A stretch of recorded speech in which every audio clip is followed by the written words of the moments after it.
BJP Lok Sabha అభ్యర్థుల ఎంపిక తుది దశకు చేరుకుంది. తొలి జాబితాకు బీజేపీ పార్లమెంటరీ బోర్డు కేంద్ర ఎన్నికల కమిటీ ఆమోదం తెలుపనుంది. ఢిల్లీలో కీలక సమావేశం జరగనుంది. ఈ సమావేశంలో 100కు పైగా పార్లమెంటు స్థానాలకు అభ్యర్థులను ఫైనల్ చేయనుంది బీజేపీ. ఇందులో తెలంగాణ నుంచి 6 సీట్లను ప్రకటించబోతోంది. తెలంగాణలో ఇప్పటికే 3 స్థానాలకు అభ్యర్థులను ఖరారు చేసినట్టుగా తెలుస్తోంది.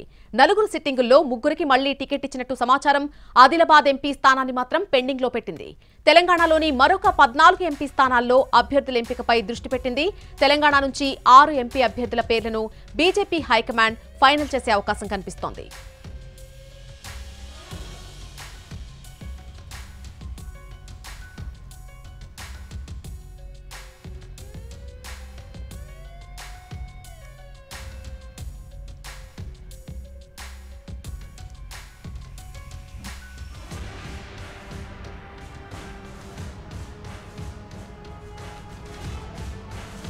బీజేపీ లోక్సభ అభ్యర్థుల ఎంపిక దాదాపుగా తుది దశకు చేరుకుంది. తొలి జాబితాకు బీజేపీ పార్లమెంటరీ బోర్డు కేంద్ర ఎన్నికల కమిటీ ఆమోదం తెలుపబోతోంది. ఢిల్లీలో ఒక కీలక సమావేశం జరిగింది. ఈ మేరకు ఈ సమావేశంలో 100కు పైగా పార్లమెంటు స్థానాలకు అభ్యర్థులను ఫైనల్ చేయబోతోంది బీజేపీ హైకమాండ్.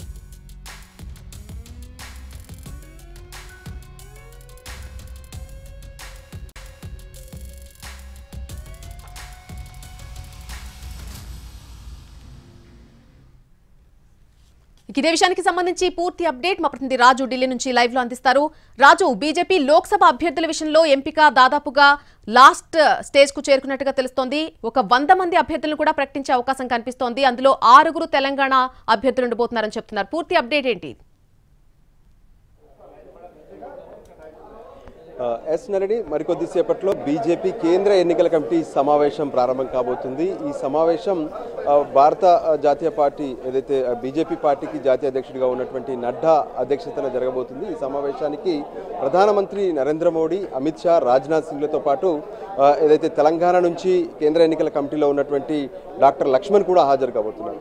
ఇక్కడ ముఖ్యంగా చెప్పాలంటే ఏదైతే షెడ్యూల్ రావడానికి ముందే అభ్యర్థులను ప్రకటించాలనే ఆలోచనతో బీజేపీ కనిపిస్తుంది. అందుకోసమే ఈ రానున్నటువంటి పార్లమెంట్ ఎన్నికల కోసం మొదటిసారి జరుగుతున్నటువంటి ఈ కేంద్ర ఎన్నికల కమిటీ సమావేశంలోనే 100 నుంచి 120 స్థానాలను ప్రకటించేందుకు సిద్ధమవుతున్నారు. వాస్తవానికి గత వారం రోజులుగా కూడా బీజేపీ ఒక కసరత్తు చేస్తుంది.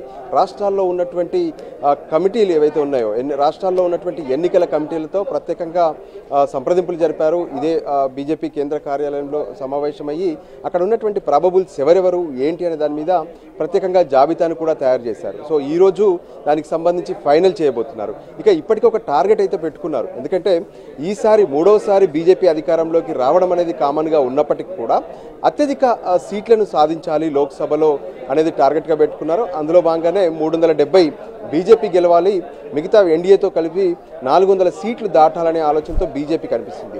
సో అందుకోసం కసరత్తు చేసినటువంటి స్థానాలను చూసినట్లయితే ఒకవైపు సిట్టింగ్ స్థానాలతో పాటు ఇప్పటి వరకు గెలవనటువంటి స్థానాలు, ప్రత్యేకంగా చెప్పాలంటే ఏదైతే ఎక్కడైతే బీజేపీ వీక్గా ఉందో వాటి దగ్గర కూడా స్పెషల్గా ఫోకస్ పెట్టారు.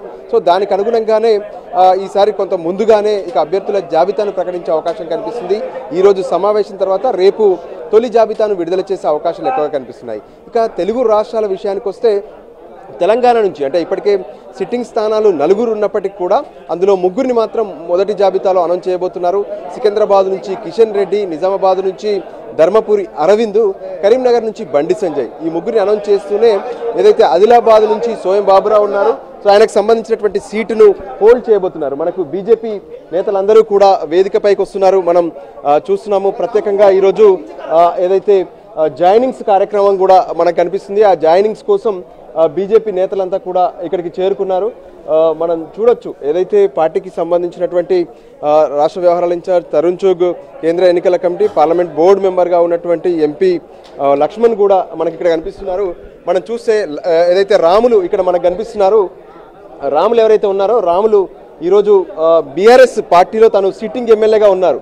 సో అతను ప్రత్యేకంగా ఏదైతే మనం చూడొచ్చు దీనికి సంబంధించి ఏ విధంగానైతే అటు పార్టీలో చేరబోతున్నారు. సిట్టింగ్ ఎమ్మెల్యేగా ఎంపీగా ఉన్నటువంటి రాములు ఈరోజు పార్టీలో చేరబోతున్నారు. ఆయనతో పాటు ఆయన కుమారుడు మరికొంతమంది అనుచరులు కూడా వచ్చారు. నాగర్ కర్నూలు నుంచి ఎంపీగా ప్రాతినిధ్యం వహిస్తున్నటువంటి రాములు పార్టీలో చేరబోతున్నారు. సో ఓవరాల్గా చూస్తుంటే కూడా తెలంగాణలో ఎక్కువ సీట్లు గెలవాలనే లక్ష్యంతో బీజేపీ పనిచేస్తుంది. దానికి అనుగుణంగానే ఈరోజు జాయినింగ్స్ మరికొంతమంది కూడా పార్టీలో చేరే అవకాశాలు అయితే స్పష్టంగా కనిపిస్తున్నాయి. సో ఓవరాల్గా కూడా ఇప్పటి వరకు ఏదైతే తెలంగాణపై ఫోకస్ పెట్టి ఎటువంటి పొత్తులు లేవు, 17 స్థానాల్లో బీజేపీ పోటీ చేస్తుందనే విషయాన్ని కూడా స్పష్టం చేసినటువంటి పరిస్థితి మనకు కనిపిస్తూనే ఉంది. దానికి అనుగుణంగానే ప్రస్తుతం ఏదైతే బీఆర్ఎస్ పార్టీ నుంచి సిట్టింగ్ ఎంపీ నాగర్ కర్నూలు నుంచి ఇటు చేరబోతున్నారు. ఇక మరోపక్క ఇతర సిట్టింగ్ ఎంపీలతో కూడా కొంత చర్చలు జరుపుతున్నారు.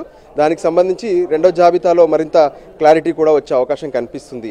నళిని, ఇప్పుడు ఏదైతే బీజేపీలో అటు పోదుగంటి రాములు చేరేటటువంటి కార్యక్రమము మరికొద్దిసేపట్లో ప్రారంభం కాబోతుంది. నళిని, అయితే రాజు, దాదాపుగా తుది దశకు అభ్యర్థుల ఎంపిక వచ్చిందని చెప్తున్నారు. కానీ కేవలం ఇప్పుడు 6 సీట్లకు సంబంధించే అభ్యర్థులను ఖరారు చేశారు. మిగిలిన అభ్యర్థులకు సంబంధించి ఎప్పుడు ఒక క్లారిటీ వచ్చే అవకాశం ఉంది? ఇప్పటికే కొంత పుకారో లేకపోతే ఏం వార్త అనుకోవాలో తెలియదు, కానీ బీఆర్ఎస్తో కలిసి వెళ్తుందంటూ కూడా బీఆర్ఎస్ నేతలే ఇండైరెక్ట్గా సూచనలు ఇస్తున్నటువంటి ఇది కనిపిస్తోంది తెలంగాణలో. సో దీన్ని ఏ విధంగా తీసుకోవాలి? కేవలం ఇప్పుడు 9 సీట్లకు మాత్రమే ఖరారు చేసినట్టుగా చెప్పుకోవచ్చు. ప్రస్తుతం చేరికల కార్యక్రమం ప్రారంభమైంది. బీజేపీ నేతలు మాట్లాడుతున్నారు. సో దీన్ని మనం ఇక్కడ కంటిన్యూ కావచ్చు. నళిని.